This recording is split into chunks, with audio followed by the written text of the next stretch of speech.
Welcome to Mahaa Max. 1993లో విడుదలై సంగీతపరంగా box office వద్ద ఘన విజయం సాధించిన చిత్రం అల్లరి ప్రియుడు. ఈ సినిమా 1991 వచ్చిన బాలీవుడ్లో సూపర్ హిట్ అయిన త్రికోణ ప్రేమ కథా చిత్రం సాజన్ నుంచి ప్రేరణ పొందింది.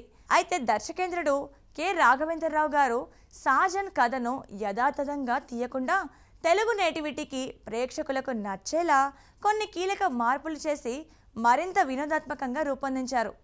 అప్పటి వరకు అంకుశం, మగాడు వంటి చిత్రాలతో యాంగ్రీ యంగ్ మ్యాన్గా గుర్తింపు పొందిన రాజశేఖర్ ఇమేజ్ను ఈ సినిమా పూర్తిగా మార్చేసింది.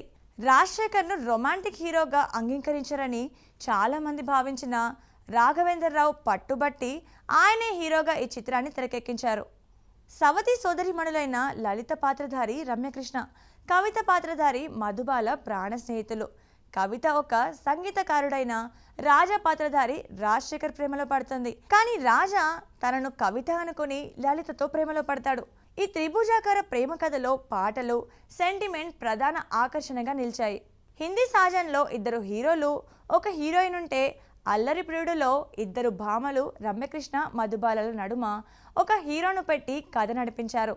ఎంఎం కీరవాణి సంగీత దర్శకత్వంలో రూపొందిన ఈ సినిమాలోని పాటలు పలుకే బంగారమాయన, ఆకాశాన సూర్యుడుండడు అనే గీతాలు అప్పట్లో సంచలన విజయం సాధించాయి.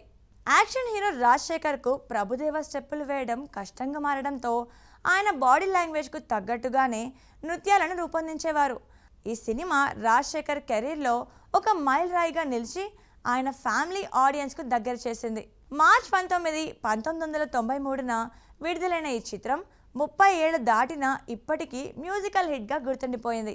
అల్లరి ప్రియుడు మూవీ ముందు వరకు రాజశేఖర్ యాంగ్రీ మ్యాన్ ఇమేజ్కి తగ్గట్టే సినిమాలు చేస్తొచ్చారు. రాఘవేంద్రరావు అల్లరి ప్రియుడు స్టోరీ చెప్పగానే రాజశేఖర్ ఇలా అన్నారట: ఇప్పటి వరకు మాస్ ఇమేజ్లో చూసిన నన్ను కంప్లీట్ లవర్ బాయ్గా ఆడియన్స్ అంగీకరిస్తారా?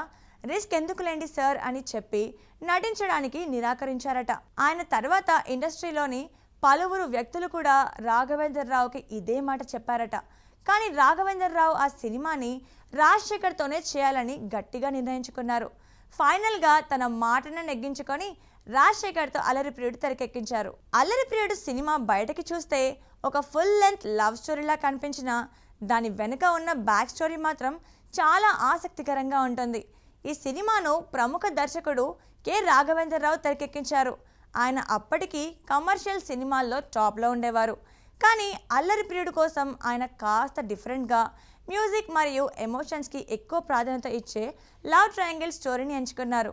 హీరోగా రాజశేఖర్ను తీసుకోవడం కూడా ఒక పెద్ద రిస్క్లా భావించారు. ఎందుకంటే ఆయన అప్పటి వరకు ఎక్కువగా యాక్షన్, ఇంటెన్స్ రోల్స్లోనే కనిపించేవారు. ఇలాంటి సాఫ్ట్ రొమాంటిక్ పాత్రలో ప్రేక్షకులు ఎలా స్వీకరిస్తారో అనుమానం ఉండేది. కానీ ఆ క్యారెక్టర్ ఆయన కెరీర్లో ఒక కొత్త కోణాన్ని చూపించింది. ఈ సినిమాలో 2 హీరోయిన్లుగా రమ్యకృష్ణ మరియు మధుబాల నటించారు.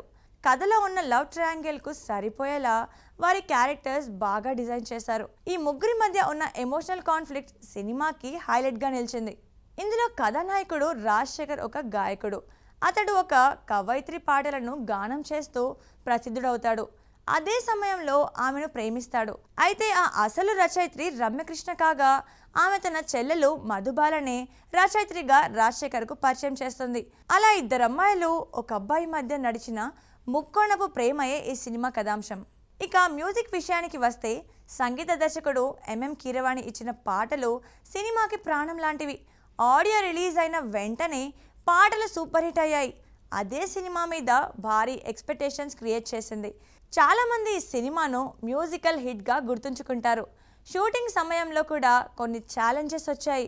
ముఖ్యంగా పాటల పిక్చరైజేషన్ కోసం భారీ సెట్లు వేసి విజువల్గా రీచ్ని చూపించడానికి ఎక్కువ ఖర్చు పెట్టారు. ఆ టైంలో ఇది ఒక పెద్ద రిస్క్ అయినా తర్వాత అదే సినిమా విజయంలో కీలక పాత్ర పోషించింది. రిలీజ్ అయిన తర్వాత అల్లరి ప్రియుడు బాక్స్ ఆఫీస్ దగ్గర మంచి విజయం సాధించింది. ముఖ్యంగా యువతలో ఈ సినిమా చాలా పాపులర్ అయింది. లవ్, ఫ్రెండ్షిప్, త్యాగం వంటి ఎమోషన్స్ను కలిపి చూపించిన తీరు అప్పట్లో కొత్తగా అనిపించింది. మొత్తానికి ఇది ఒక సింపుల్ లవ్ స్టోరీ కాదు.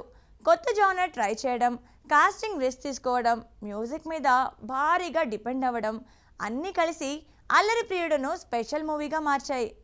సినిమాలోని 7 పాటలు హిట్ అయ్యాయి. 175 రోజులు ఆడింది. 100 రోజుల వేడుకకు చిరంజీవి, కమల్ హాసన్, మోహన్ బాబులు ముఖ్య అతిథులుగా హాజరు కాగా 175 రోజుల వేడుకకు దర్శకులు దాసరి నారాయణరావు, బాపయ్య, బి గోపాల్ తదితరులు హాజరయ్యారు. సో చూసారు కదండి ఇవాళ కల్ క్లాసిక్ అల్లరి ప్రియుడు మూవీ విశేషాలు. మరో ఎపిసోడ్తో మళ్ళీ కలుద్దాం. అంతవరకు చూస్తూనే ఉండండి మహామాక్స్.